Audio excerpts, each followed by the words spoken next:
வணக்கம். புதுக்கோட்டை மாவட்டம் வேங்கைவயல் கிராமத்தில் கடந்த 2023ஆம் ஆண்டு டிசம்பர் 26ஆம் தேதி பட்டியல் இனத்து மக்கள் பயன்படுத்தும் மேல்நிலை நீர்த்தேக்க தொட்டியில் மனித கழிவுகள் கலந்த விவகாரம் தமிழகத்தை மட்டுமல்ல நாட்டையே அதிர்வடைய செய்தது. இந்த சம்பவம் தொடர்பாக தமிழக அரசு சிபிசிஐடி விசாரணைக்கு உத்தரவிட்டு கடந்த 2 வருடங்களாக சிபிசிஐடி போலீசார் வழக்கை விசாரணை செய்து 149 நபர்களிடம் விசாரணை செய்து வாக்குமூலம் பெற்ற நிலையில் 21 நபர்களுக்கு டிஎன்ஏ பரிசோதனையும் எடுக்கப்பட்டது. அது மட்டுமில்லாமல் புதுக்கோட்டை மாவட்ட காவல்துறையில் பணியாற்றும் காவலர் முரளி ராஜா உள்ளிட்ட 3 நபர்களுக்கு குரல் மாதிரி பரிசோதனையும் எடுக்கப்பட்டிருந்த நிலையில் இதுவரை எந்த துப்பும் கிடைக்காமல் சிபிசிஐடி போலீசார் தவித்து வருகின்றனர். இதனால் இந்த வழக்கை சிபிஐ வசம் ஒப்படைக்க வேண்டும் என்று சென்னை உயர்நீதிமன்றத்தில் பொதுநல மனு தாக்கல் செய்யப்பட்டிருந்தது. ஆனால் இந்த வழக்கு தொடர்பாக 3 மாதங்களுக்குள் விசாரணை செய்து முடிக்க வேண்டும் என்று சிபிசிஐடிக்கு சென்னை உயர்நீதிமன்றம் உத்தரவிட்டிருந்தது. ஆனால் இந்த வழக்கு கடந்த பல மாதங்களாகவே விசாரணைக்கு எடுத்துக் கொள்ளப்படாமலே இருந்தது.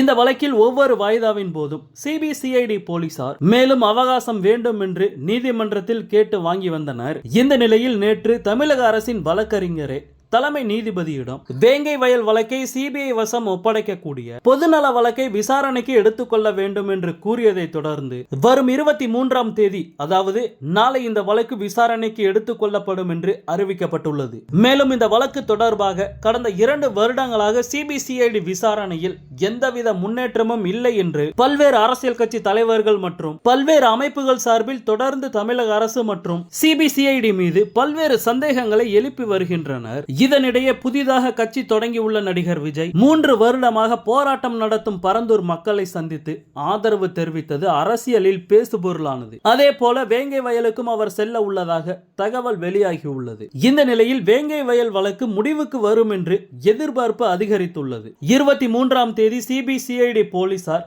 ஒன்று குற்றப்பத்திரிகை தாக்கல் செய்ய வேண்டும், அல்லது இந்த வழக்கை சிபிஐயிடம் ஒப்படைப்பதற்கு ஒப்புதல் அளிக்க வேண்டும், அல்லது குற்றவாளிகளை கண்டுபிடிக்க முடியவில்லை என்று நீதிபதியிடம் கூற வேண்டும். இந்த 3இல் ஏதாவது ஒன்று நடக்க வேண்டிய சூழல் தற்போது உருவாகி உள்ளது. இதனால் வேங்கை வயல் கிராம மக்கள் மட்டுமல்லாது தமிழகமே இந்த வழக்கில் சிபிசிஐடி போலீசார் குற்றவாளிகளை கண்டுபிடித்து குற்றப்பத்திரிகை தாக்கல் செய்வார்களா அல்லது இந்த வழக்கு சிபிஐயிடம் ஒப்படைக்கப்படுவார்களா என்ற எதிர்பார்ப்பு எகிரி உள்ளது. இருப்பினும் தமிழகத்திற்குள் சிபிஐ விசாரணைக்கு நாங்கள் அனுமதிக்க மாட்டோம் என்று ஏற்கனவே தமிழக அரசு முடிவெடுத்திருந்த நிலையில் என்ன நடக்கும் என்பதை பொறுத்திருந்துதான் பார்க்க வேண்டும்.